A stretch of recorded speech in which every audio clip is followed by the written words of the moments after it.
வக்ஃபுக்கு என்னென்ன அதிகாரத்தை மார்க்கம் சொல்லுதுன்னு பாருங்க. அல்லாஹ்வுடைய தூதர் என்ன சொல்றாங்கன்னு பாருங்க. யாரேனும் ஒருவர் சில இதை வக்ஃப் பண்ணிட்டாருன்னு வைங்க, லா யுபாஉ, அப்படி வக்ஃப் செய்யப்பட்ட சொத்துக்கள் யாருக்கும் விற்கப்படக்கூடாது. வலா யூஹபு, அந்த வக்ஃப் சொத்துக்கள் யாருக்கும் அன்பளிப்பா கொடுக்கப்படக்கூடாது. வலா யூரசு, அந்த வக்ஃப் செஞ்சவங்களுடைய சொந்தக்காரங்க இருப்பாங்களே, அவங்களுடைய வாரிசுதாரர் இருப்பாங்களே, அவங்க எங்க அத்தா அப்படி வக்ஃப் செஞ்சிட்டாங்க, அந்த சொத்தை நீங்க எங்களுக்கு வாரிசு உரிமையில கொடுத்துருங்க என்று வாரிசு உரிமையும் கோர முடியாது. வக்ஃப் பண்ணப்பட்ட சொத்துக்கள் விற்க கூடாது, அன்பளிப்பா கொடுக்க கூடாது, யாருக்கு வாரிசு உரிமை கோர முடியாது. இதுதான் வக்ஃபுக்கான ஒரு சட்டம் என்று அல்லாஹ்வுடைய தூதர் சொல்லி இருக்க, இவன் திருத்தம் கொண்டு வர்றான். ஒன்றிய அதிகாரத்தில் உட்கார்ந்து விட்டு இவன் சட்டத்தை திருத்துகிறான். இல்ல அதை ஒருத்த 12 வருஷம் அபகரிக்கிறான்னா அவனுக்கு அந்த சொத்தையே கொடுத்துறலாம். அதே போல அந்த வக்ஃப் சொத்துல முஸ்லிம் அல்லாத பல ஆட்களையும் உள்ள கொண்டு வந்து அந்த வக்ஃபை எப்படி முழுக்க முழுக்க நிர்மூலமாக்கலாமோ அவ்வளவு வேலையும் செய்கிறானே.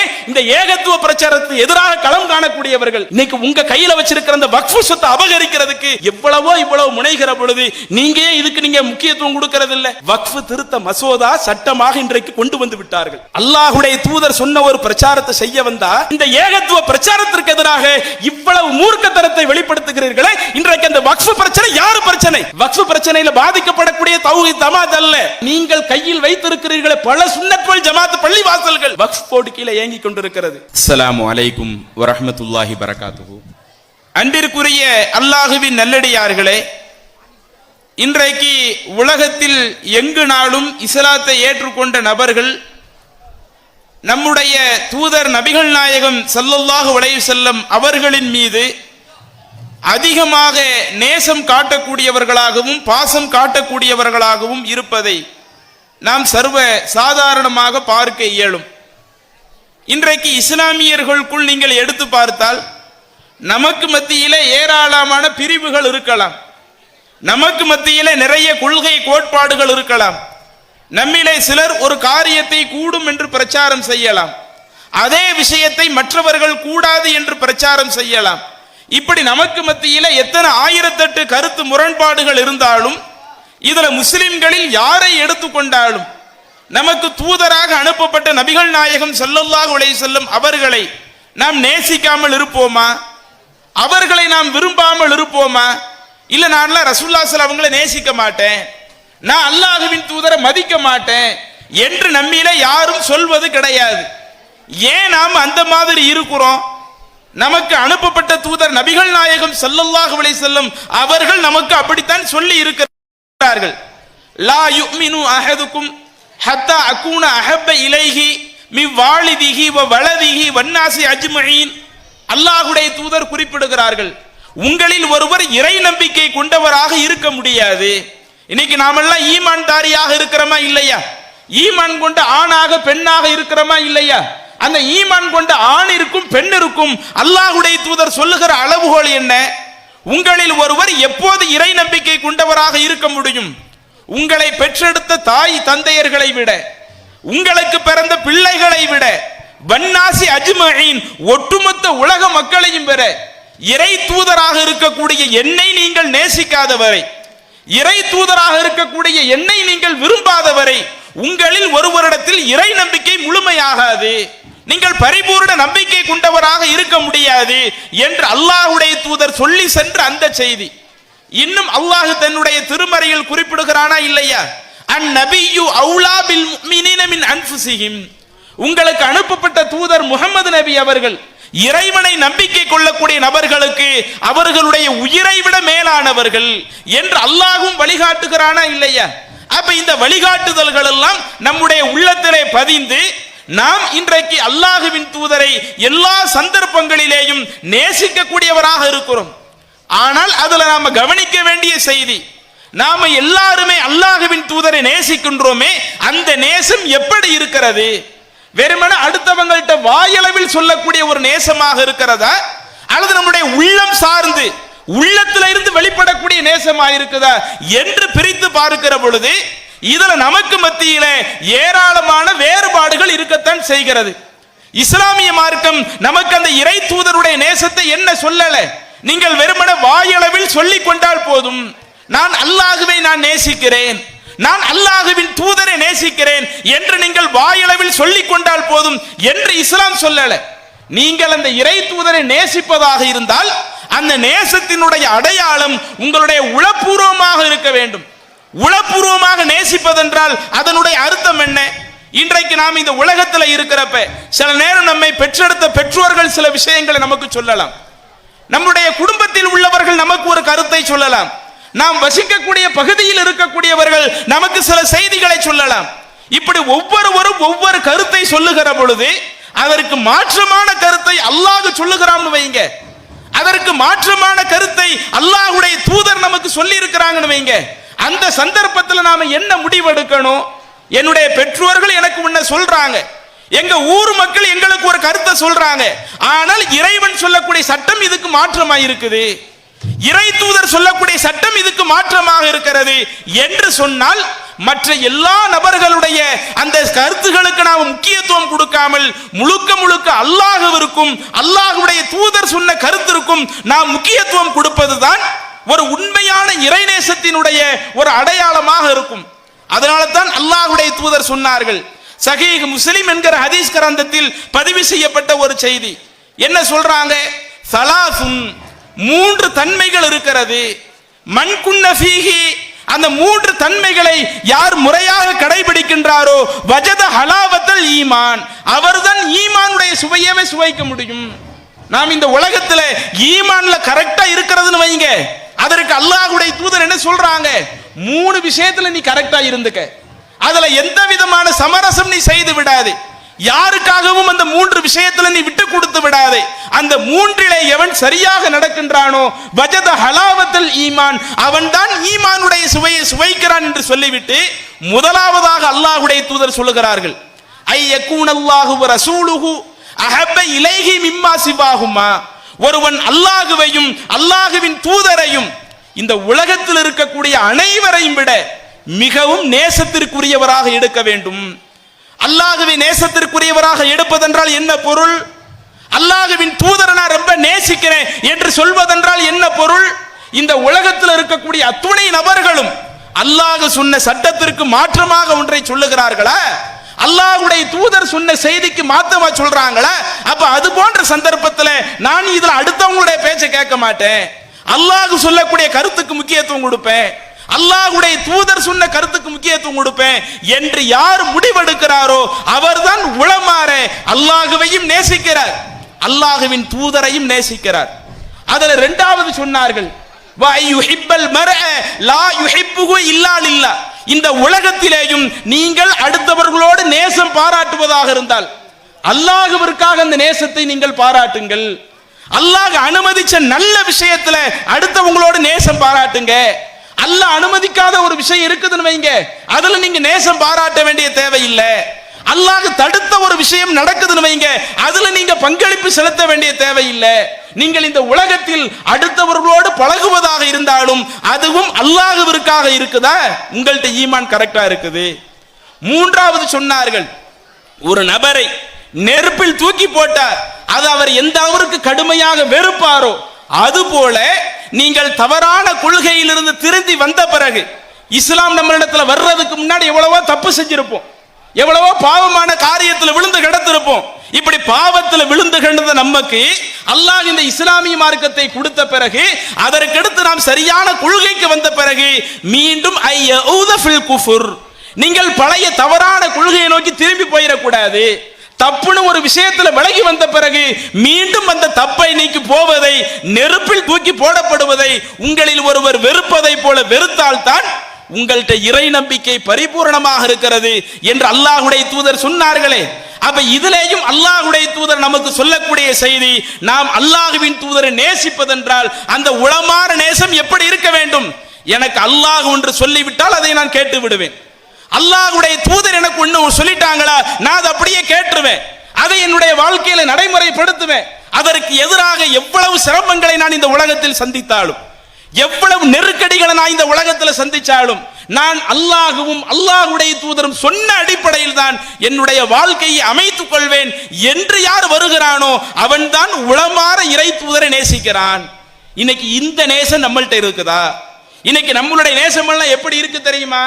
உலகத்தில் எங்கேயோ ஒருத்தன் அல்லாஹ்வின் தூதரை திட்டுகிறான்னு வைங்க, நமக்கு கோபம் வருகிறது, ஆத்திரம் வருகிறது, சில வருடங்களுக்கு முன்னாடி எல்லாம் சில படங்களை எடுத்தார்கள். இன்னோசன்ஸ் ஆஃப் இஸ்லாம் என்கிற பெயரில் அல்லாஹ்வின் தூதரை தவறான பிம்பமாக சித்தரித்து ஒரு படம் எடுத்து வெளியிடுகிறான். ஒட்டுமொத்த இஸ்லாமிய சமூகம் கொந்தளிக்கிறது. இங்க இருக்கக்கூடிய தமிழ்நாட்டில் இருக்கிற நாம கொந்தளிக்கிறோம். தமிழ் பேசக்கூடிய நபர்கள் போராட்டத்தில் இறங்குறோம்.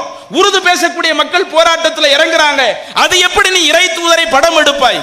இறை தூதரை பற்றி எப்படி நீ தவறாக ஒரு பிம்பம் கற்பிப்பாய்? ஒரு ஒழுக்கத்திற்கு ரோல் மாடலாக திகழ்ந்து காட்டிய இறை தூதரை ஒழுக்கம் கெட்ட ஒரு நபராக நீ சித்தரித்து படம் எடுக்குகிறாயே என்று சொல்லி எங்கேயோ ஒருத்த படம் எடுக்கிறான். அதை கண்டிச்சு இங்க போராட்டம் நடத்தணும். எதுக்கு போராட்டம் நடத்தணும்? நீ இறை தூதரை டேமேஜ் படுத்துற, இறை தூதருடைய அந்த மாண்புகளை குலைக்கக்கூடிய ஒரு வேலையில ஈடுபடுற. அல்லாஹ் தன்னுடைய தூதரை எப்படிப்பட்ட ஒரு உயர்ந்த ரோல் மாடலாக கற்றுத்தந்தானோ அதற்கு நேர் மாற்றமாக நீ அந்த இறை தூதரை கற்பிக்க நினைக்கின்றாய். எனவே உன்னுடைய செயலை கண்டிக்கிறோம் என்று சொல்லி உலகத்தில் எங்க ஒருத்தர் இது ஒரு காரியத்தை செஞ்சாலும் அதை நம்ம கண்டிச்சு நம்ம போராடணுமா இல்லையா? அதே போல அமெரிக்காவில் நீதிமன்ற வாசல்ல ரசூலுல்லாஹி ஸல்லல்லாஹு அலைஹி வஸல்லம் அவர்களுக்காக ஒரு சிலையை வடிக்கிறாங்க. அது அவங்க வடிக்கிறது கெட்ட நோக்கத்துக்காக வடிக்கல. இந்த உலகத்துல யாரெல்லாம் நீதியை சரியான முறையில் நிலைநாட்டுறாங்க, அப்படி நீதியை நிலைநாட்டிய தலைவருக்காக சிலை வைக்கிறாங்க. அதுல ஒரு ஆளாக இறை தூதருக்கு சிலையை வைக்கும் பொழுதும் இங்க இருக்கிற முஸ்லிம்கள் கொந்தளிச்சோம். இங்க இருக்கக்கூடிய முஸ்லிம்கள் நாம நம்முடைய கண்டனத்தை பதிவு பண்ணோம். ஏன் கண்டனத்தை பதிவு பண்ணோம்? இறை தூதர் எங்களுக்கு இது போன்ற உருவ வழிபாடை கற்றுத்தரல, சிலை வழிபாட்டை இறை தூதர் எங்களுக்கு கற்றுத்தரல. எந்த இறை தூதர் அந்த உருவ வழிபாட்டை எதிர்த்து காட்டினார்களோ அந்த இறை தூதருக்கு நீங்கள் எப்படி சிலை வடிக்கலாம்? அவங்களுக்கு நீங்க வைக்கிறது நல்ல எண்ணத்திற்காக சிலை வைத்தாலும் எங்களுக்கு எங்களுடைய மார்க்கத்தில் அனுமதி இல்லையே, எங்களுடைய இறை தூதர் அப்படி எங்களுக்கு கற்றுத்தரலையே என்று சொல்லி அமெரிக்காவில் சிலை வைக்க முற்படுகிற பொழுதும் அதற்கு எதிராக நாம நம்முடைய கடுமையான கண்டனத்தை பதிவு பண்ணமே. அதே போல பத்திரிகையில சில நேரங்கள் என்ன செய்வாங்க, அல்லாஹ்வின் தூதரை பற்றி ஒரு தவறான ஒரு செய்தியாக கார்ட்டூனாக வெளியிடுவார்கள், இறை தூதருடைய உருவமாக பதித்து வெளியிடுவார்கள். அதை கடுமையை நம்ம கண்டிச்சு நம்ம போராட்டம் நடத்தியிருப்போம். அப்ப இப்படி எவ்வளவோ பல விஷயங்கள்ல நாம களம் இறங்கணுமே. இதுவும் ஒரு நேசத்தினுடைய வெளிப்பாடு தான். ஆனால் இதே மாதிரி நம்மளுடைய வாழ்க்கையில எல்லா சந்தர்ப்பத்திலேயும் அல்லாஹ்வுடைய தூதர் என்ன சொல்லி இருக்கிறாங்களோ அதை நம்மளுடைய வாழ்க்கையில நடைமுறைப்படுத்தி காட்டி இருக்கிறோமா? நடைமுறைப்படுத்தி காட்டி நான் ரசூலுல்லாஹி ஸல்லல்லாஹு அலைஹி வஸல்லம் அவங்களை நேசிக்கிறேன், இந்த உலகத்துல மத்த எல்லாத்தையும் விட இறை தூதருக்கு நான் முக்கியத்துவம் கொடுக்கிறேன் என்று சொல்லக்கூடிய அளவிற்கு தான் இருக்குதா? உதாரணத்திற்கு ஒரு சில விஷயத்தை உங்களிடத்தில் இன்றைக்கு நான் மேற்கோள் காட்டுகிறேன். நமக்கு தூதராக அனுப்பப்பட்ட நபிகள் நாயகம் ஸல்லல்லாஹு அலைஹி வஸல்லம் அவர்கள் 23 ஆண்டு காலம் இந்த மனித சமுதாயத்திற்கு ஏகத்துவத்தை எடுத்து சொன்னார்கள். இறைவனிடமிருந்து குர்ஆனை சிறுக சிறுக பெற்று ரசூலுல்லாஹி ஸல்லல்லாஹு அலைஹி வஸல்லம் அவர்கள் நமக்கு இந்த குர்ஆனை 23 வருஷமா கொண்டு வந்து சேர்த்தாங்க. இன்னும் இறைவனுடைய அறிவுரைகள் என்னவெல்லாம் இந்த மனித சமூகத்திற்கு சொல்லப்பட வேண்டுமோ அவ்வளவு அறிவுரைகளையும் 23 வருடமாக அல்லாஹ்வுடைய தூதர் இந்த சமூகத்திற்கு பாடம் நடத்தினார்கள். இப்படி பாடம் நடத்தி அல்லாஹ்வுடைய தூதர் மரணத்தை தழுவக்கூடிய அந்த கடைசி நேரத்தில் எடுத்து பாருங்களேன், அந்த சந்தர்ப்பத்திலேயும் நமக்கு சில முக்கியமான அறிவுரைகளை சொல்லி இருக்கிறார்கள். இன்னைக்கு அதுலயாவது நம்ம கரெக்டா இருக்கிறோமா? அல்லாஹ்வுடைய தூதர் சொன்ன அனைத்திலையும் கரெக்டா இருக்கணும். எந்த அளவுக்கு கரெக்டா இருக்கணும்? ஒரு முறை உமர் ரலியல்லாஹு அன்ஹு அல்லாஹ்வின் தூதரிடத்திலே வருகிறார்கள். உமர் ரலியல்லாஹு அன்ஹு யார்? நம்முடைய வாழ்க்கையோடு அவர்களுடைய வாழ்க்கையை ஒப்பிட்டு பார்த்தால் நம்மை விட எவ்வளவோ ஒருபடி மேலே இறை தூதர் சொன்ன செய்திகளுக்கு முக்கியத்துவம் கொடுத்தவர்கள், இந்த மார்க்கத்திற்காக பல தியாகங்களை செய்தவர்கள், இந்த இஸ்லாத்திற்காக பல சிரமங்களை தன்னுடைய வாழ்க்கையில் எதிர்கொண்டவர்கள். அந்த உமர் ரலியல்லாஹு அன்ஹு ஒரு முறை அல்லாஹ்வின் தூதரிடத்தில் வருகிற பொழுது அல்லாஹ்வுடைய தூதர் உமர் ரலியல்லாஹு அவருடைய கைகளை பிடிக்கிறாங்க. அப்படி பிடிச்ச உடனே உமர் அவங்க ரசூலுல்லாஹி ஸல்லல்லாஹு அலைஹி அவர்களை பார்த்து சொல்லுகிறார்கள், யா ரசூலல்லாஹ், அல்லாஹ்வின் தூதரே, ல அன்த அஹப்பு இலைய மின் குல்லி ஷைஇன் இல்லா மின் நஃப்ஸி. அல்லாஹ்வுடைய தூதரே, நான் இந்த உலகத்தில் இருக்கக்கூடிய எல்லாத்தையும் விட நான் உங்களை ரொம்ப அதிகமா நேசிக்கிறேன், இல்லா மின் நஃப்ஸி. ஆனா என்னுடைய உயிரை விட நான் மேல மதிக்க மாட்டேன். என்னுடைய உயிரை தவிர்த்து விட்டு மற்ற இந்த உலகத்தில் உள்ள எல்லாம் இருக்குதே, என்னுடைய பெற்றோர்களாக இருக்கட்டும், என்னுடைய பிள்ளைகளாக இருக்கட்டும், என்னுடைய வருமானமா இருக்கட்டும், இந்த ஒட்டுமொத்த உலகமாவே இருக்கட்டும், எல்லாத்தையும் விட நான் உங்களை அதிகம் நேசிக்கிறேன் என்று சொல்லுகிற பொழுது அப்போது அல்லாஹ்வுடைய தூதர் உமர் ரலியல்லாஹு அன்ஹு அவர்களை பார்த்து சொல்லுகிறார்கள், உமரே, அப்படி நீங்க சொல்லாதீங்க. லா வல்லதி நஃப்ஸி பியதி, என்னுடைய உயிர் எவன் கைவசம் இருக்கிறதோ அந்த இறைவன் மீது ஆணையாக சொல்லுகிறேன், நீங்கள் அப்படி சொல்லாதீங்க. நீங்கள் எப்படி சொல்ல வேண்டும் என்று தெரியுமா? உங்களுடைய உயிரை விடையும் என்னை அதிகமாக நேசிக்கிறேன் என்று நீங்கள் சொல்ல வேண்டும். ஒரு உண்மையான நபியின் மீது வெளிப்படுத்துகிற நேசம் என்றால், நான் இந்த உலகத்துல எதை கேட்டாலும் கொடுத்துருவேன், எதை கேட்டாலும் இந்த மார்க்கத்துக்காக நான் வந்துருவேன், ஆனா என் உசுரை விட நான் மேல மதிக்க மாட்டேன், அப்படி சொல்லக்கூடாது. அது ஒரு சரியான அணுகுமுறை அல்ல. நீங்கள் உங்களுடைய உயிரை விடவும் என்னை அதிகம் நேசிக்க வேண்டும், இப்படி சொல்லுங்கள் என்று சொன்ன உடனே அப்போது உமர் ரலியல்லாஹு அன்ஹு அவர்கள் சொல்லுகிறார்கள், அல்லாஹ்வின் தூதரே, அப்படியானால் நீங்கள் சொன்ன அடிப்படையில் என்னுடைய உயிரை விட நான் உங்களுக்கு அதிகம் நேசிக்கிறேன், இந்த உலகத்துல எல்லாத்தையும் விட என் உசுரை விட நான் உங்களை அதிகம் நேசிக்கிறேன் என்று சொன்னார்களே. இந்த மார்க்கத்திற்காகவே பல்வேறு தியாகங்களை செய்த ஒரு நபித்தோழர், அல்லாஹ்வின் தூதர் சொல்லக்கூடிய ஒவ்வொரு நபிமொழியையும் தன்னுடைய வாழ்க்கையில் நடைமுறைப்படுத்தக்கூடிய நபித்தோழர், தன்னுடைய உயிரை விட மேலாக மதிக்காத ஒரு தகவல் வருகிற பொழுது அப்போது அல்லாஹ்வுடைய தூதர் சொல்றாங்களே, ஒரு இறை நம்பிக்கையாளன் என்று சொன்னால் எல்லாத்தையும் விட இறை தூதரை மதிக்க வேண்டும் என்று. இப்ப இந்த அடிப்படையை உங்களுடைய மனதிலே பதிய வைத்துக் கொண்டு ரசூலுல்லாஹி ஸல்லல்லாஹு அலைஹி வஸல்லம் அவர்கள் மரணிக்கக்கூடிய தருவாயில நமக்கு சில செய்திகளை சொல்லிவிட்டு போனார்கள். அதற்கு நாம் முக்கியத்துவம் கொடுத்திருக்கிறோமா? அதை நம்மளுடைய வாழ்க்கையில செவி சாய்த்து அதை நம்முடைய வாழ்க்கையில நடைமுறைப்படுத்தி நான் அல்லாஹ்வின் தூதருடைய கூற்றுக்கு முக்கியத்துவம் கொடுப்பவன். மரணிக்கிற நேரத்தில், முடியாத நேரத்தில் அல்லாஹ்வுடைய தூதர் எதை இந்த சமூகத்திற்கு பிரச்சாரம் செய்தார்களோ அதற்கு நான் முக்கியத்துவம் கொடுப்பவன் என்கிற ஒரு நிலை நம்மளுடைய சமூகத்தில் இருக்குதா? என்ன பிரச்சாரம் செய்கிறார்கள்? அன்னை ஆயிஷா ரலியல்லாஹு அன்ஹா அவர்கள் சொன்னார்கள், அல்லாஹ்வின் தூதர் எந்த நோயினால் மரணித்தார்களோ, எதில் அல்லாஹ்வின் தூதரால் எழுந்து நின்று மக்களுக்கு உரை நிகழ்த்த முடியவில்லையோ, மயங்கி விழுகிற நேரத்தில் என் மீது தண்ணீரை ஊற்றுங்க என்று அல்லாஹ்வுடைய தூதர் சொல்லுகிறார்கள். ரசூலுல்லாஹி ஸல்லல்லாஹு அலைஹி வஸல்லம் மனைவிமார்கள் ரசூலுல்லாஹி ஸல்லல்லாஹு அலைஹி வஸல்லம் மேல தண்ணீரை ஊற்றுகிறார்கள். கொஞ்சம் மயக்கம் தெளிவாகிறது, எழுந்து மக்களுக்கு சில செய்தியை சொல்ல வர்றாங்க, மீண்டும் மயக்கமுற்று கீழே விழுகிறார்கள், அடுத்து என் மேல தண்ணி ஊத்துங்கிறாங்க. இப்படி ரொம்ப சிரமப்பட்ட காலத்துல அல்லாஹ்வின் தூதர் எழுந்து செய்த பிரச்சாரம் என்ன தெரியுமா? லஅனல்லாஹுல் யஹூத வன் நஸாரா, அல்லாஹ் யூதர்களையும் நஸாராக்களையும் சபிப்பானாக. ஏன் அல்லாஹ் தஆலா அந்த சமூகத்தை சபிக்கணும்? இத்தஹது குபூர் அன்பியாஇஹிம் மசாஜிதா, அவர்களுக்கு அனுப்பப்பட்ட நபிமார்கள் இருக்கிறாங்களா இல்லையா? யூதர்களுக்கு அனுப்பப்பட்ட நபிமார்கள், நசாராக்களுக்கு அனுப்பப்பட்ட நபிமார்கள், அந்த நபிமார்கள் இறந்து போன பிறகு அவர்களுடைய அடக்கத்தலத்தை வணக்கத்தலமாக மாற்றி விட்டார்களே, அந்த சமுதாயத்தை அல்லாஹ் சபிப்பானாக என்று அல்லாஹ்வுடைய தூதர் அவங்க முடியாத நேரத்திலேயும் எழுந்து இந்த சமுதாயத்திற்கு பிரச்சாரம் செய்தார்களே. ஆனால் இன்றைக்கு நம்முடைய சமூகத்தினுடைய நிலை என்ன? இன்றைக்கு நம்முடைய சமூகத்தில் மனிதர்களுடைய கபர்கள் வணங்கப்படக்கூடிய இடமாக இன்னைக்கு நம்ம மாத்தி வைக்கலையா? எத்தனை இடங்களை நாம் சொல்லிக் கொண்டே போகலாம். நம்மை போன்று இந்த உலகத்தில் வாழ்ந்திருப்பார், சில நேரங்களில் நம்மளை விட நல்லறங்களை செய்திருக்கட்டுமே, நம்மளை விட அதிகமான நல்லறங்கள் செய்தாலும் அவர் மரணித்து போகிறார். மரணித்து போன பிறகு இன்றைக்கு என்ன நடக்கிறது? சில குறிப்பிட்ட ஆட்களுடைய அடக்கத்தலத்தை மட்டும் தனியாக கட்டுகிறார்கள், கட்டடம் கட்டி எழுப்புகிறார்கள். கட்டடம் கட்டி எழுப்புவதோடு மட்டுமல்லாமல் வாரத்தில் சில குறிப்பிட்ட நாட்கள் போய் அங்கே போய் சில வணக்க வழிபாடுகளை செய்கிறார்கள். அங்கே போய் இறந்து போன அந்த நபரிடத்துல கையேந்தி பிரார்த்திக்கிறார்கள், நீங்க தான் எங்களுக்கு குழந்தை பாக்கியத்தை தரணும், நீங்க தான் எங்க குடும்பத்தில் உள்ள கஷ்டத்தை நீக்கணும், நீங்க தான் எங்க குடும்பத்தில் பொருளாதாரத்தில் ஒரு செழிப்பு தன்மை ஏற்படுத்தணும், எங்க குடும்பம் நிறைய சிக்கல்கள்ல நாங்க மாட்டி இருக்கிறோம், எங்களுடைய கஷ்டங்களை எல்லாம் நீக்க வேண்டும் என்று இறந்து போன நபர்களிடத்துல அவங்களுடைய அடக்கத்தலத்தில் போய் கையேந்தக்கூடிய இஸ்லாமிய சமூகம் நம்மிலே எத்தனை நபர்கள் இருக்கிறார்கள்? தமிழ் பேசக்கூடிய நபர்களை எடுத்துக்கிட்டாலும் அது போன்ற இடங்களிலேயும் இது போன்று இறந்தவங்களை அடக்கம் செய்து வைத்து அவங்களிடத்தில் கையேந்தி கொண்டிருக்கிறார்கள். உருது பேசக்கூடிய அந்த ஊர்களை எடுத்துக்கிட்டாலும் அங்கும் இது போன்ற நிலைகள் இருக்கத்தான் செய்கிறது.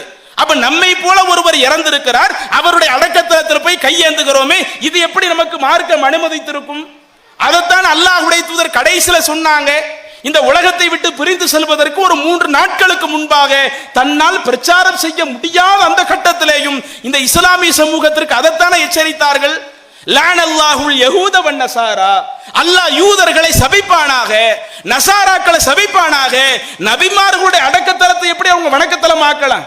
அவங்க வணக்கத்தலமாக ஆக்கியது ஒரு சாதாரண நபருடைய வணக்கத்தலம் அல்ல, நபிமார்களுடைய அடக்கத்தலத்தை வணக்கத்தலமா மாத்துறாங்க. அப்ப நபியினுடைய அடக்கத்தலத்தையே வணக்கத்தலமாக மாற்றிய அந்த சமுதாயத்திற்கு இறைவனுடைய சாபம் உண்டு என்று அல்லாஹ்வுடைய தூதர் பிரச்சாரம் செய்கிறார்கள் என்றால் இந்த இஸ்லாமிய சமூகம் இதை நோக்கி போய்விடக் கூடாது என்று எச்சரிக்கை செய்கிறார்கள் என்றால் இன்றைக்கு நம்மளுடைய மக்கள் வரம்பு மீறி போறமே, அப்ப எப்படி நமக்கு முஹப்பத் வந்துரும்? ஆனா இப்படி ஒரு பக்கம் இதே மாதிரி ரசூலுல்லாஹி ஸல்லல்லாஹு அலைஹி வஸல்லம் சொன்ன பல செய்திக்கு மாறு செஞ்சிருவாங்க. ஒரு குறிப்பிட்ட சில மாசம் ரபியுல் அவ்வல் மாதம் வந்தவொடனே மௌலிது ஓதிட்டாங்கன்னு வைங்க, மௌலிது ஓதிட்டோம்ல, நமக்கு முஹப்பத் வந்துருச்சு, நாம ரசூலுல்லாஹி ஸல்லல்லாஹு அலைஹி வஸல்லம் நேசிச்சிட்டோம். இந்த மௌலிது ஓதுதான் ரசூலுல்லாஹி ஸல்லல்லாஹு அலைஹி வஸல்லம் நேசிப்பதனுடைய அடையாளமா? அப்படி ஏதாவது அல்லாஹ்வுடைய தூதர் நமக்கு சொல்லிட்டு போயிருக்கிறாங்களா? நான் பிறந்த மாதமான இந்த ரபியுல் அவ்வல் மாதத்தில் நீங்க எல்லாரும் எனக்காக மௌலிது ஓதுங்க, அந்த மாதிரி ஏதாவது சொல்லி இருக்கிறாங்களா? இன்னும் அதுல உள்ள போன நிறைய பேசிக்கொண்டே போகலாம். அந்த சுபஹான மௌலிது என்று எழுதி வைத்திருக்கிறதுல கூட இறை தூதரை அல்லாஹ்வுடைய இடத்துல வச்சு வரம்பு மீறி புகழக்கூடிய நிறைய விஷயங்கள் உள்ள வருது. ரசூலுல்லாஹ் சொன்னாங்களே, லா துத்ருனி கமா அத்ரத்தி நஸாரா மஸீஹ் இப்னு மரியம், மரியமுடைய மகன் ஈசா அவர்களை அந்த கிறிஸ்தவ மக்கள் வரம்பு மீறி புகழ்ந்ததை போல நீங்கள் என்னை வரம்பு மீறி புகழாதீர்கள். நீங்கள் என்னை புகழ்வதாக இருந்தால் ஃபகூலு அப்துல்லாஹி வ ரசூலுஹு, என்னை அல்லாஹ்வுடைய அடிமைன்னு சொல்லுங்க, அல்லாஹ்வுடைய தூதர்னு சொல்லுங்க என்று தான் புகழப்படுவதற்கு ஒரு செய்தியை வரையறையை கற்றுத்தந்த அல்லாஹ்வின் தூதருக்கு இன்னைக்கு அவங்க அல்லாஹ்வுடைய இடத்துல வச்சு வரம்பு மீறி புகழ்றமே, அந்த சுபஹான மௌலிது இதை இறை தூதரை நேசிப்பதனுடைய ஒரு அடையாளம் அல்ல. இதை இறை தூதரின் மீது நம்ம காட்டக்கூடிய பாசத்தினுடைய வெளிப்பாடு அல்ல. எது இறை தூதரின் மீது காட்டக்கூடிய பாசம்? எது உளமாறு நாம் அல்லாஹ்வின் தூதரை நேசிப்பதனுடைய அடையாளம்? அவர்கள் மரணிக்கும் போது சொல்லி சென்றார்களே, நபிமார்களுடைய அடக்கத்தலத்தையே வணக்கத்தலமாக ஆக்கக்கூடாது என்றால் இந்த சமுதாயத்தில் யாருடைய அடக்கத்தலமாக இருந்தாலும், யார் இறந்து போய் அடக்கம் செஞ்ச இடமா இருந்தாலும் அது ஒரு சாதாரண கபராகத்தான் இருக்கப்பட வேண்டுமே ஒழிய அது தனிப்பட்டு சிறப்பாக அங்க போய் வணக்க வழிபாடு செய்யக்கூடிய இடமா இருக்கக்கூடாது. அங்க போய் நம்ம நின்று தொழுகக்கூடிய ஒரு இடமா இருக்கக்கூடாது. அங்க போய் நம்ம கையேந்தக்கூடிய ஒரு இடமா இருக்கக்கூடாது. நீங்க எங்களுக்கு அதை வாங்கித்தாங்க இதை வாங்கித்தாங்க என்று கேட்கக்கூடிய ஒரு இடமா இருக்கக்கூடாது என்று அல்லாஹ்வுடைய தூதர் சொன்னார்களே. அப்ப இப்படி அல்லாஹ்வின் தூதர் சொன்ன செய்திகள் அனைத்திற்கும் மாறு செய்யக்கூடிய தன்மை நம்மிடத்தில் இருந்தால் நாம எங்க ரசூலுல்லாஹி ஸல்லல்லாஹு அலைஹி வஸல்லம் உளமாற நேசிக்கிறோம்? அதே மாதிரி இன்னொரு நபி மொழியில ரசூலுல்லாஹி ஸல்லல்லாஹு அலைஹி வஸல்லம் சொன்னாங்க, லா தஜஅலு புயூதகும் மகாபிர், நீங்கள் உங்களுடைய வீடுகளை மண்ணறையாக ஆக்காதீர்கள். உங்களுடைய வீடு என்று சொன்னால் அதுல இறந்து போன நபர்கள் யாரையுமே நீங்க அங்க அடக்கம் பண்ணாதீங்கன்னு சொன்னாங்க. இதுல நாம கரெக்டா இருக்கிறோம். நாம யாருமே என்ன பண்றது இல்ல. நம்ம குடும்பத்துல ஒரு ஆள் இறந்துட்டாங்கன்னு வைங்க, நமக்கு ரொம்ப பிடிச்சமான நம்முடைய அத்தா மௌத்தாவுறாங்க, நம்ம அம்மா மௌத்தாவுறாங்க. இப்படி அத்தா அம்மா மரணிச்சுட்டா அவங்கள வந்து பொது கபர்ஸ்தான்ல அடக்கம் செய்யாம நம்ம வீட்டுக்குள்ள அடக்கம் செய்வோமா? அப்படி யாரும் நம்ம செய்யறது இல்ல. மத்த சமுதாயத்துல நீங்க பார்க்கலாம், பெற்றோர்கள் யாரேன்னு மரணிக்கிறாங்கன்னு சொன்னா அவங்கள சில குறிப்பிட்ட இடத்துல அடக்கம் பண்ணுவாங்க. அது ஒரு தோட்டம் இருக்குதுன்னா அந்த தோட்டத்தில் அடக்கம் பண்றது மற்ற சமூகத்தினுடைய கலாச்சாரம். முஸ்லிம்கள் நம்ம யாரும் அப்படி செய்யறது இல்லை. ஏன்னா அல்லாஹ்வுடைய தூதர் சொல்லிவிட்டார்கள், லா தஜஅலு புயூதகும் மகாபிர், நீங்கள் உங்களுடைய வீடுகளை மண்ணறையாக ஆக்கிக் கொள்ளாதீர்கள். இதுல கரெக்டா இருக்கிறோம். அதிலேயே அடுத்து தொடர்ச்சியாக சொன்னார்கள், வலா தஜஅலு கபரி ஈதா. அந்த நபிமொழியிலேயே அதற்கு அடுத்து உள்ள ஒரு வாசகம், என்னுடைய அடக்கத்தலத்தை ஈதா ஒரு விழா கொண்டாடக்கூடிய ஒரு இடமாக ஆக்கிறாதீங்க. நானும் மரணிப்பேன், எனக்கும் அல்லாஹ் இந்த உலகத்துல மரணம் வச்சிருக்கிறான். இறை தூதர்களாக இருக்கக்கூடிய நாங்க யாருமே எங்களுக்கு மௌத்தே கிடையாதுன்னு சொல்லல. நாங்களும் மரணித்த பிறகு என்னையும் நீங்கள் அடக்கம் செய்வீர்களே, என்னை அடக்கம் செய்த பிறகு லா தஜஅலு கப்ரி ஈதா, என்னுடைய அடக்கத்தலத்தை என்னுடைய மண்ணறையை நீங்கள் விழா கொண்டாடக்கூடிய ஒரு இடமாக ஆக்காதீங்க. அப்ப நமக்கு தூதராக அனுப்பப்பட்ட நபிகள் நாயகம் ஸல்லல்லாஹு அலைஹி வஸல்லம் அவர்களுடைய அடக்கத்தலத்தையே விழா கொண்டாடக்கூடிய இடமா ஆக்கக்கூடாதுன்னா, இன்னைக்கு நீங்க தமிழகத்துல பாருங்க, எத்தனோ பல இடங்கள்ல தர்காக்கள் கட்டப்படுகிறது. அங்க குறிப்பிட்ட சில நாட்கள்ல உருஸ் என்கிற ஒரு நிகழ்ச்சி நடத்தப்படுகிறது. ரசூலுல்லாஹி ஸல்லல்லாஹு அவங்களுடைய மண்ணறையே விழா கொண்டாடக்கூடிய இடமாக இருக்கக்கூடாது என்றால் இன்றைக்கு நீங்கள் யாரை மகான் என்று சொல்லுகிறீர்களோ, யார் அவுலியாக்கள்னு சொல்றீங்களோ, நம்ம பெயர் சொல்ல விரும்பல, இவர் அவர்னு நாம பெயர் சொல்ல விரும்பல, இன்றைக்கு நீங்கள் யாரை அவுலியாக்களாக மகான்களாக வைத்திருக்கிறீர்களோ, எந்த அடக்கத்தலத்தை கபர்ஸ்தானத்துல வருஷத்துல ஒரு முறை விழா கொண்டாடக்கூடிய இடமாக ஆக்குறீங்களோ அது எப்படி மார்க்கத்திற்கு உட்பட்ட அம்சமாக இருக்கும்? இதை எப்படி அல்லாஹ்வுடைய தூதர் அனுமதிச்சிருப்பாங்க? இப்படி எல்லாம் நாம் செய்வதுதான் இறை தூதரின் மீது நம் நேசத்தை வெளிப்படுத்துறதா? என்னுடைய கபரையே நீங்கள் விழா கொண்டாடக்கூடிய இடமாக ஆக்காதீங்கன்னா அடுத்தவங்களுடைய கபரை எப்படி விழா கொண்டாடக்கூடிய இடமா ஆக்க முடியும்? இன்னும் சொல்ல போன நம்முடைய சமுதாயம் எந்த அளவிற்கு மார்க்கத்தில் வரம்பு மீறி செல்கிறார்கள் என்று சொன்னால், சில இடங்களில் கபர்ஸ்தானையே பார்க்க முடியாது, வெறுமன கொடிமரத்தை வைத்திருக்கிறார்கள். அந்த கொடிமரத்தை நட்டி வச்சு அது ஒவ்வொரு ஊர்களில் ஒவ்வொரு பெயர்களில் சொல்லிக் கொண்டு வருஷத்துக்கு ஒரு நாள் ஒரு நிகழ்ச்சி அங்க ஏற்பாடு செஞ்சு யானை மேல அந்த கொடியை ஊர்வலமா கொண்டு போய் இன்னைக்கு யானை கிடைக்கலையா? பல இடங்கள் இன்னைக்கு யானைகளை வெளியே பார்க்க முடியறது இல்ல. அப்ப யானை இல்லாட்ட குட்டியான வண்டி மேல அந்த கொடியை வச்சு கொண்டு போய் இன்றைக்கு இப்படி ஒரு விழா கொண்டாடக்கூடிய ஒரு நிலையை பார்க்கிறோமே, இதுதான் அல்லாஹ்வுடைய தூதர் கற்றுத்தந்ததா? என்னுடைய அடக்கத்தலத்தையே விழா கொண்டாடக்கூடிய இடமாக ஆக்காதீர்கள் என்று அல்லாஹ்வுடைய தூதர் சொல்லி இருக்க, அப்ப நம்முடைய சமுதாயம் இதையெல்லாம் அப்பட்டமாக மீறிக்கிட்டு இருக்கிறோமே. இன்னும் சொல்ல போனால் இது போன்ற விஷயங்கள் எல்லாம் இறைவன் மீது வைக்க வேண்டிய நம்பிக்கையை அடுத்த நபர்களின் மீது அடுத்த பொருட்களின் மீது வைக்கக்கூடிய அந்த இணை வைக்கக்கூடிய காரியத்தில் ஒரு பக்கம் பயணித்து விட்டு நான் இன்னொரு புறம் அல்லாஹ்வின் தூதரை நேசிக்கிறேன், அல்லாஹ்வின் தூதரை நான் மதிக்கிறேன் என்று சொன்னால் அப்ப நாம சொல்லக்கூடிய நேசம் பாசம் எல்லாம் வெறும் வாய் வார்த்தையாகத்தான் இருக்கிறதே ஒழிய அந்த நேசம் பாசம் அது நம்முடைய உளமாற வரக்கூடிய ஒரு நேசமாக இல்லை. உளமாற நாம் அல்லாஹ்வின் தூதரை நேசிப்பதாக இருந்தால் ஒவ்வொரு விஷயத்திலேயும் அல்லாஹ்வுடைய தூதர் என்ன சொன்னார்களோ அதை நம்முடைய வாழ்க்கையில் நடைமுறைப்படுத்தி காட்டுவதுதான் இறை தூதரை நாம் உளமாற நேசிப்பதனுடைய அடையாளம். இன்னும் சில விஷயத்தை நாங்கள் உங்களிடத்தில் மேற்கோள் காட்ட கடமைப்பட்டிருக்கிறோம். இது போன்ற ஒரு பொதுக்கூட்டத்தை நம்ம நடத்துறதுக்கு இன்னைக்கு அது பெரிய குதிரை கொம்பா இருக்குது. பெரிய சிரமங்களை நம்ம சந்திக்க வேண்டி இருக்குது. கோர்ட் வர போய் ஆர்டர் வாங்கிட்டு வர வேண்டி இருக்குது. அப்படி இந்த பொதுக்கூட்டத்தில் என்னங்க சொல்லிட்டோம்? மார்க்கத்துக்கு மாற்றமாக என்ன பேசணும்? எனக்கு முன்னாடி ஒரு சகோதரர் பேசினார், தமிழிலேயும் அவருக்கு உருதும் தெரியும், உருதுலையும் பேசினார். மார்க்கத்துக்கு மாற்றமா என்ன பேசினார்? நாம இவ்வளவு நேரம் பேசி இருக்கிறோம். மார்க்கத்துக்கு மாற்றமா என்ன பேசணும்? அல்லாஹ்வுடைய தூதர் சொல்லாத ஒரு கருத்தை சொல்லிட்டோமா? அல்லாஹ் குர்ஆன்ல சொல்லாத கருத்தை சொல்லிட்டோமா? அல்லாஹும் அல்லாஹ்வுடைய தூதரும் சொன்ன கருத்தை பிரச்சாரம் செய்வதற்கு நாம் முன் வருகிற பொழுது ஒரு பக்கம் சில நபர்கள் எதிர்க்கிறார்கள். நீங்க பொதுக்கூட்டம் நடத்தினீங்கன்னா அது சில நபர்கள் பிரச்சனை பண்ணிடுவாங்கிறதுனால நாங்க அந்த கூட்டத்துக்கு நடத்துறதுக்கு அனுமதி. காலையிலிருந்து இன்னைக்கு எவ்வளவு போராட்டம். ஒரு கட்டத்தில் எந்த அளவுக்குன்னா நாங்க பொதுக்கூட்டமும் நடத்த அனுமதிக்க மாட்டோம், நீங்க ஆர்ப்பாட்டம் வச்சாலும் நாங்க அரெஸ்ட் பண்ணிடுவோம். காவல்துறைக்கு நாங்க சொல்லிக் கொள்கிறோம், இது போன்ற நீங்க இப்படி அரெஸ்ட் பண்ணுவீங்கன்னா அதுக்கெல்லாம் பயந்து நாங்க அஞ்சு நடுங்கக்கூடிய ஒரு கூட்டமா? எங்களுடைய ஜமாத்தினுடைய கடந்த கால வாழ்க்கையை எடுத்து பாருங்கள். இன்றைக்கு கூட இந்த ஜமாத் எவ்வளவோ பல்கி பெருகி இருக்கிறது. ஒரு கூட்டம் பொதுக்கூட்டம் என்று சொன்னால் இது அந்த இடத்துல நடந்தா கூட இவ்வளவு மக்கள் வந்திருப்பாங்களான்னு தெரியல. எப்போது நீங்கள் இந்த ஏகத்துவ பிரச்சாரத்தை நசுக்க பார்க்கிறீர்களோ, ஏகத்துவ பிரச்சாரத்தை நீங்கள் ஒழிக்க பார்க்கிறீர்களோ, அப்படி ஒழிக்க பார்க்கிற பொழுதுதான் இந்த ஏகத்துவ பிரச்சாரம் அது ஒழிந்து போகக்கூடிய பிரச்சாரம் அல்ல, மென்மேலும் வளரக்கூடிய ஒரு பிரச்சாரம் என்று தாறுமாறாக மக்கள் வருகிறார்கள். அப்ப அவ்வளவு எதிர்ப்பு மீறி மக்கள் வந்தாங்களே. ஒருவேளை இன்றைக்கு எங்களுக்கு அல்லாஹ்வுடைய அருளால் இப்படி பிரச்சாரம் செய்வதற்கு ஒரு வாய்ப்பு கிடைச்சிருச்சு. வாய்ப்பு இல்லாம இன்னைக்கு போராட்டம் நடக்கணும். போராட்டம் நடத்தி நீங்க கைது பண்ணுவீங்கன்னா அந்த கைதுக்கு பயந்து நடங்குகிற ஒரு கூட்டமா, கைதுக்கு அஞ்சுகிற ஒரு கூட்டமா? இந்த ஜமாத்துல உள்ள இளைஞர்கள் பயந்து போகக்கூடியவர்களா?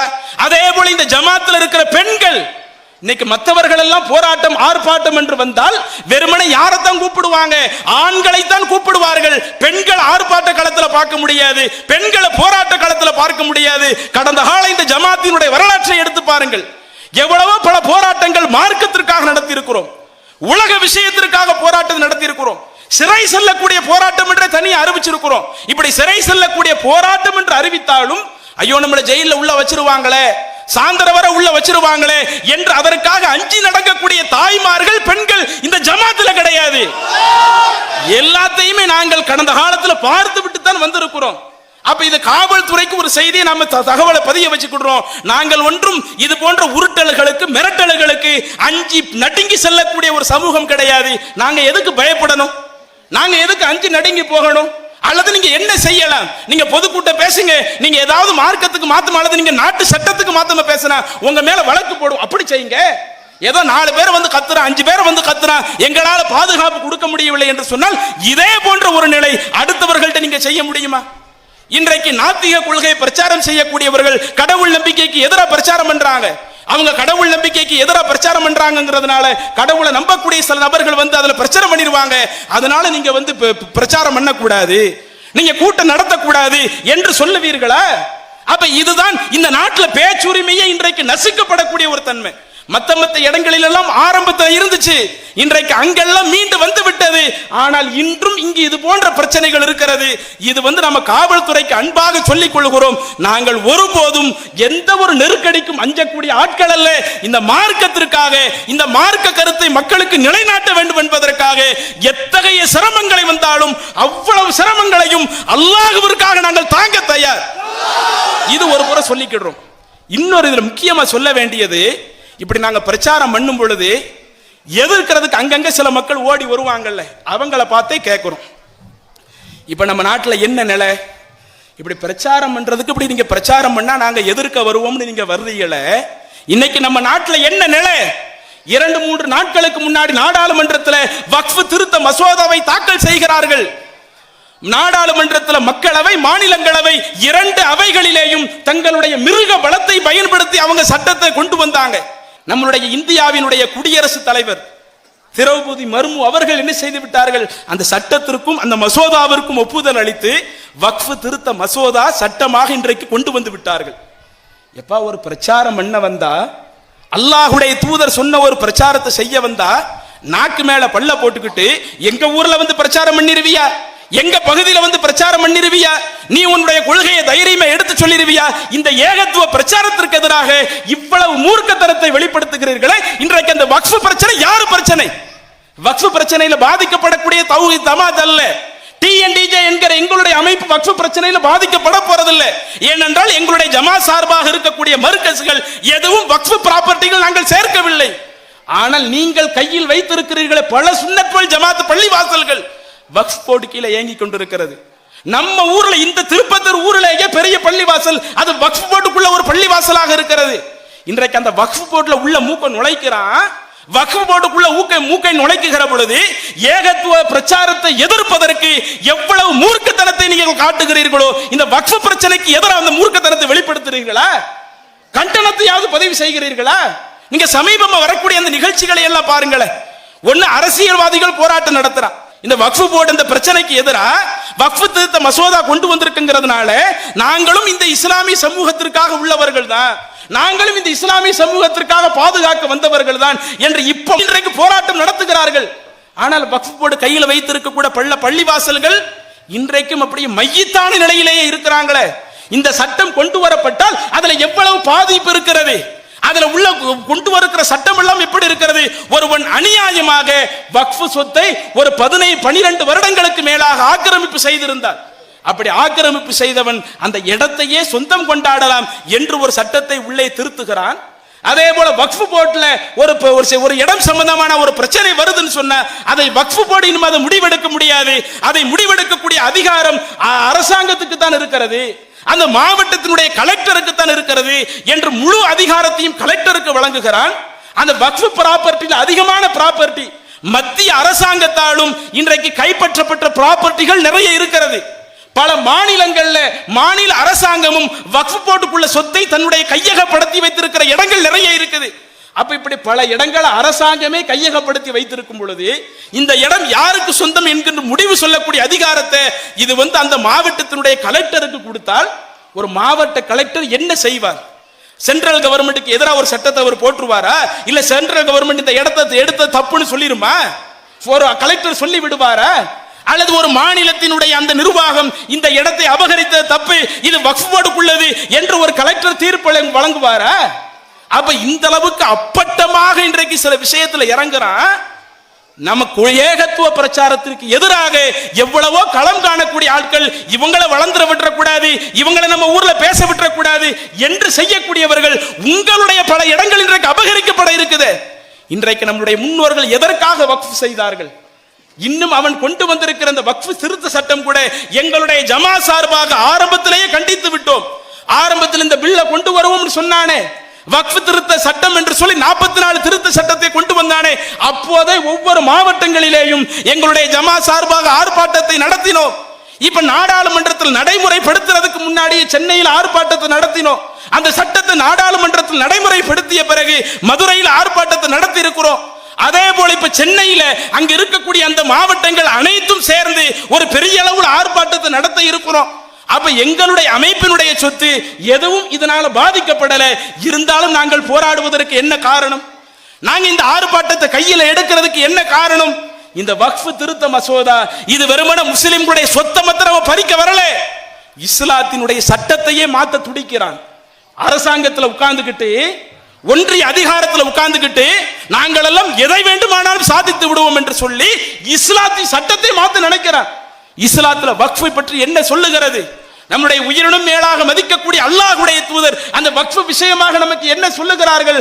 ஒரு முறை உமர் ரலியல்லாஹு அன்ஹு அவர்கள் அல்லாஹ்வின் தூதரிடத்தில் வந்து சொல்லுகிறார்கள், அல்லாஹ்வின் தூதரே, நான் இந்த இடத்தை நான் முழுக்க முழுக்க உங்களிடத்தில் அன்பளிப்பாக வக்ஃபாக கொடுத்து விடுகிறேன் என்று சொல்லுகிற பொழுது, அப்போது அந்த வக்ஃபுக்கான சட்டத்தை அல்லாஹ்வுடைய தூதர் சொல்லுகிறார்கள்.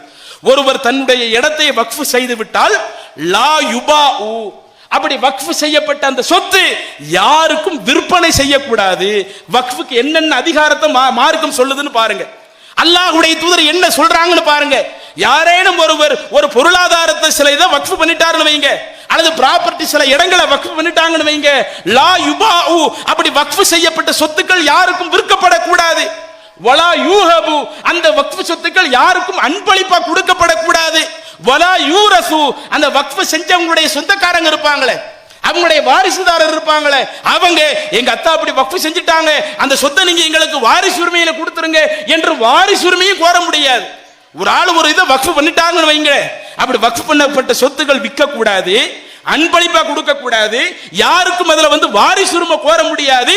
இதுதான் வக்ஃபுக்கான ஒரு சட்டம் என்று அல்லாஹ்வுடைய தூதர் சொல்லி இருக்க, இவன் திருத்தம் கொண்டு வர்றான். ஒன்றிய அதிகாரத்தில் உட்கார்ந்து விட்டு இவன் சட்டத்தை திருத்துகிறான். இல்ல அதை ஒருத்த 12 வருஷம் அபகரிக்கிறான்னா அவனுக்கு அந்த சொத்தையே கொடுத்துடலாம். அதே போல அந்த வக்ஃப் சொத்துல முஸ்லிம் அல்லாத பல ஆட்களையும் உள்ள கொண்டு வந்து அந்த வக்ஃபை எப்படி முழுக்க முழுக்க நிர்மூலமாக்கலாமோ அவ்வளவு வேலையும் செய்கிறானே இந்த ஏகத்துவ பிரச்சாரத்துக்கு எதிராக களம் காணக்கூடியவர்கள். இன்னைக்கு உங்க கையில வச்சிருக்கிற அந்த வக்ஃப் சொத்தை அபகரிக்கிறதுக்கு இவ்வளவு முனைகிற பொழுது நீங்க இதுக்கு நீங்க முக்கியத்துவம் கொடுக்கறது இல்லை. ஏகத்துவத்தை ஒழிப்பதற்காக முன்னணியில வந்து நிற்போம்னு சொல்லக்கூடிய நீங்கள் இது போன்ற வக்ஃப் விஷயத்தை ஏன் கையில எடுக்கல? இன்னைக்கு இந்த வக்ஃபுக்கும் எங்களுக்கும் எந்த சம்பந்தம் இல்லாவிட்டாலும் நாங்கள் இதை கையில் எடுப்பதற்கு என்ன காரணம் தெரியுமா? அந்த வக்ஃபிற்கான சட்டத்தை எங்களுக்கு அல்லாஹ்வுடைய தூதர் சொல்லிவிட்டார்கள். வக்ஃப் செய்யப்பட்ட சொத்தை யாரும் விற்கக்கூடாது, யாருக்கும் அன்பளிப்பு கொடுக்கப்படக்கூடாது அல்லாஹ்வுடைய தூதர் சொல்லி இருக்கிறாங்க. இஸ்லாமிய மார்க்கம் நமக்கு இப்படி ஒரு உரிமையை கொடுத்திருக்கிறது. இந்த உரிமைக்கு மாத்தமா இன்னைக்கு சட்டத்தை கொண்டு வருகிறான். இந்த இஸ்லாத்துல தலையிடக்கூடிய அதிகாரத்தை நாங்கள் ஒரு காலம் அனுமதிக்க மாட்டோம்.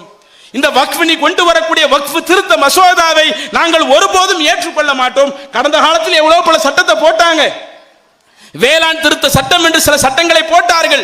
இப்படி சில சட்டங்களை போட்டுவிட்டு அந்த வலிமையான அந்த போராட்டங்களுக்கு பிறகு, கடுமையான அந்த எதிர்ப்புக்கு பிறகு, கிட்டத்தட்ட ஒரு வருஷ காலம் அந்த விவசாயிகள் போராடினார்கள். அந்த ஒரு வருட கால போராட்டத்திற்கு பிறகு ஒரு கட்டத்தில் யார் அதுல இருக்கக்கூடிய ஒரு எழுத்த கூட ஒரு புள்ளியை கூட மாற்ற மாட்டேன் என்று பேசினார்களோ அதே நபர்கள் நாங்கள் போட்ட அந்த வேளாண் திருத்த சட்டத்தை நாங்களே வாபஸ் பெறுகிறோம் என்று கடந்த காலத்தில் அறிவித்தார்களே. இன்ஷா அல்லாஹ் இந்த ஒரு முன்னெடுப்பை இந்த தௌஹீத் ஜமாத் வழி நடத்தி செல்லுகிறது. இது நாங்க உங்களுக்கு சொல்லக்கூடிய தகவல் என்ன? நீங்க போராடுங்கள். இவங்க இஸ்லாத்தை மாத்த நினைக்கிறாங்க.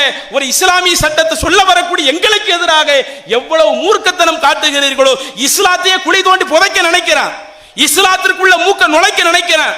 எந்த நம்முடைய மத சார்பற்ற நாட்டிலே ஆளக்கூடிய ஆட்சியாளர்களுக்கு இப்படிப்பட்ட ஒரு அதிகாரம் வழங்கப்படல. அடுத்த மார்க்கத்தில் மூக்க நுழைக்கக்கூடிய அதிகாரம் நம்முடைய இஸ்லாமிய மார்க்கத்தில் யாருக்கும் வழங்கப்படல. இன்னும் நம்முடைய இந்தியாவில் யாருக்கு அந்த சட்டம் வழங்கப்படல. ஆனால் அதை இன்று சிறுபான்மை சமூகத்திற்கு எதிராக அவன் கொண்டு வந்துகிட்டு இருக்கிறானே.